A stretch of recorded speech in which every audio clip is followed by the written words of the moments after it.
this particular video, we'll be discussing about Z-scores.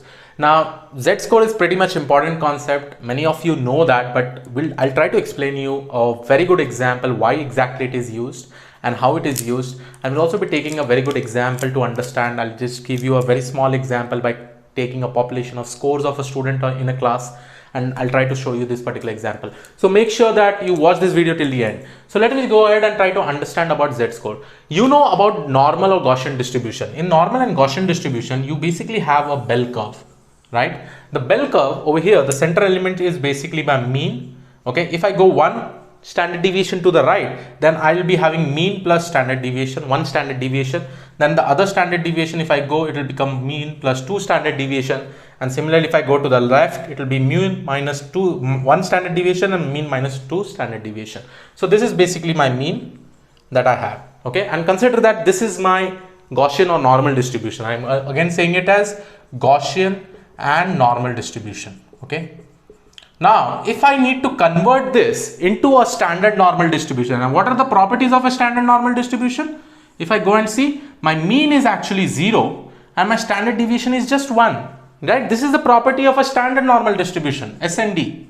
Okay, and in my right, it will be 1 in my life. Again, if I go more to the right, it will become plus 2. If I go to the left, it will become minus 1, and this will become minus 2.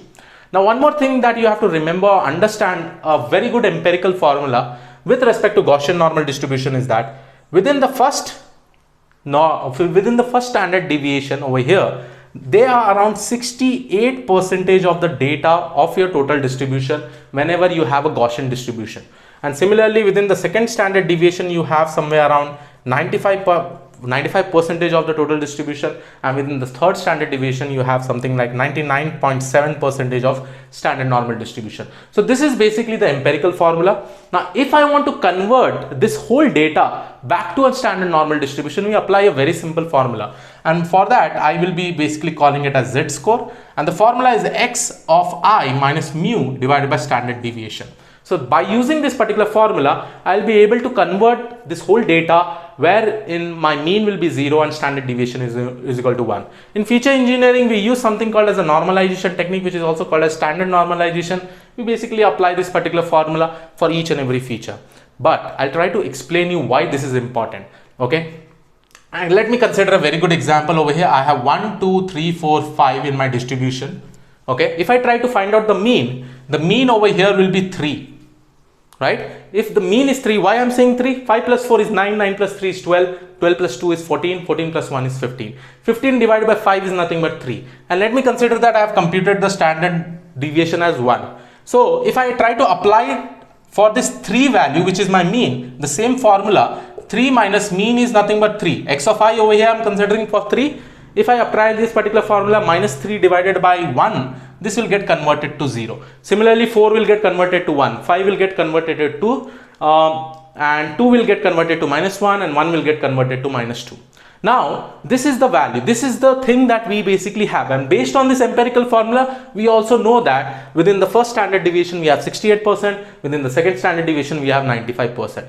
Now, the most important thing is that if I want to find out, suppose within the 1.5 standard deviation away from the mean, if I want to find out what will be this distribution, I won't be able to say, because the empirical formula does not help us to find out this particular answer. So for specifically that, we use the concept of Z-score, and for this we use a table which is called as Z-score table. I'll be explaining you about the Z-score table, and I'll also be taking a very good example to explain you that. Okay, so let's go ahead and try to understand with an example.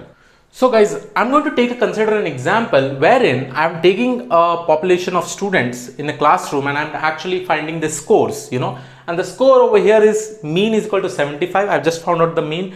The mean is basically 75 and the standard deviation is 10. Suppose this is my problem statement. Okay.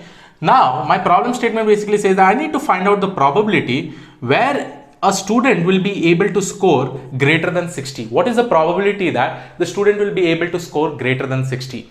Now, when I need this, when I have this particular problem statement, see that my mean is 75. So over here I have 75, my standard deviation is 10, to the right 85, then 95, then 65 and 55. But my question is that I need to find out the probability that the student will be scoring greater than 60. Now let us go and populate this over here in 60. So 60 will be somewhere here. Now if I try to convert this into a standard normal distribution to the right, what will happen is that this 75 will get converted to 0, 65 will get converted to -1, and the 60 will actually get converted to -1.5. So this is my point of this 60. Now I want to find out what is the probability that the student will be scoring greater than 60, right? So I have to find out this curve, this whole entire curve, this entire curve I want to find out. And definitely not with the help of this empirical formula that we have, will not be able to find out. So for this, we use a Z-score table. Now what is this Z-score table? The Z-score table basically says that suppose I want to find out this, what will be the distribution, below the 1.5 standard deviation, I'll be able to find out this particular value. So basically there will be a table wherein you can actually check what will be this -1.5 value. Okay, and I'll show you that table at the end, but just understand that it will just give us the left hand side, it will not just give us the right hand side. Now in order to compute it, I will be dividing this whole entire area to the right into 3 main regions. So one region I'll just try to make this as, so this is my region 1, this is my region 2, and this is my region 3. So by this I will be able to compute, and the region that I need to find out is this whole region, right? This whole region, like what will be the probability where your x value is greater than 60. This is what I want to find out. But with the help of Z-score, I will just be able to get this value, because this is what it says. Z-score basically says that if we know the standard deviation, like currently it is -1.5 away from the mean, right? I will be able to get this particular region, right? And if I go and see the Z-score value, the value will be somewhere around 0.066, something like that, 0.0668. Okay, I'm just taking it approximately, but after this particular at the end, I'll be showing you that Z-score table. Over there you'll be able to understand it. Okay, so this third region, right, I am actually getting 0.0668, right? Now remember, for the second region, we know that in standard normal distribution, this part is symmetrical to this part. That basically means 50% of the distribution is present at the right hand side of this particular mean. So this is my 50% value. Okay, so over here this part is basically 0.0668. this basically means 6.68% is this region. Now the main thing is that I need to compute this region now, because if I add this region and this region, I will be able to get this particular answer that I require. So let me just compute the region. So first region is that I'll try to add up this one region is basically between this to this mean, right? I don't know it, so I'll just make it as x. Right now I don't know that.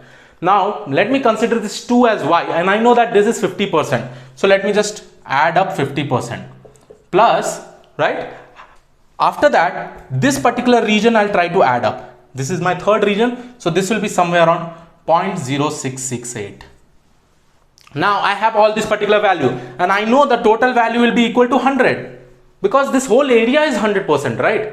So what I'll do is that if I want to compute x, so it will become 100 minus 50, sorry, this should be 6.6.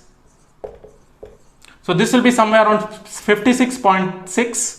Okay, so 56.68 I can write it as, and when I subtract 100 minus 56.68, the x value will be somewhere around 44% approximately.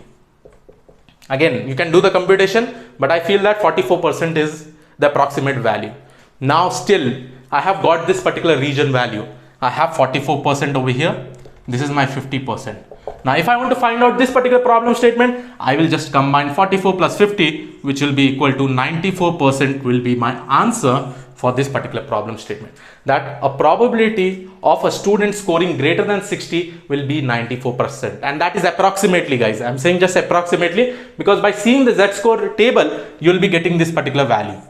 Okay, and I think there is some little bit difference, but if I show you the Z-score table, now I'll just show you in a while, and this value will be actually seeing it over there.